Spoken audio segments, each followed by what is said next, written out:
નવી નવી રેસિપીઝ આસાનીથી શીખવા માટે મારી થાળી ચેનલને સબસ્ક્રાઈબ કરો અને બેલ આઇકન પ્રેસ કરવાનું બિલકુલ નહીં ભૂલતા. તો આજે આપણે બનાવવા જઈ રહ્યા છીએ ખૂબ જ ટેસ્ટી રોટલી પિઝા, જે ખૂબ જ હેલ્ધી છે.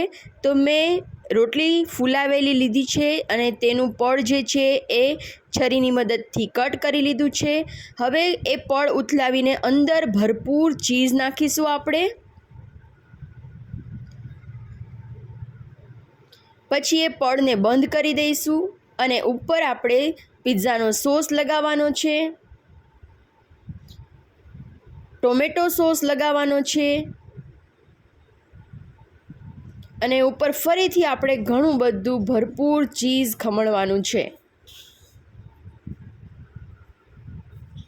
હવે આપણે કેપ્સિકમ, મકાઈ બાફેલી, ડુંગળી, ટમેટાં બધું સ્પ્રેડ કરી દઈશું. વેજીટેબલ્સ, પેરી પેરી મસાલો છાંટી દઈશું. ચાટ મસાલો પણ તમે છાંટી શકો છો. થોડા ચીલી ફ્લેક્સ, મિક્સ હર્બ્સ, જે કંઈ પણ તમારી પાસે અવેલેબલ હોય તે તમે છાંટી શકો છો. અને આપણે માઇક્રોવેવમાં 5 મિનિટ માટે ગરમ કરી લઈશું.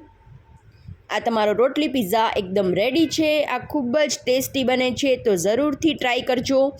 અને મારી વિડીયો ગમી હોય તો લાઈક આપવાનું બિલકુલ નહીં ભૂલતા. મારી વિડીયોને શેર કરજો, મારી ચેનલને સબસ્ક્રાઈબ કરજો. Thank you so much.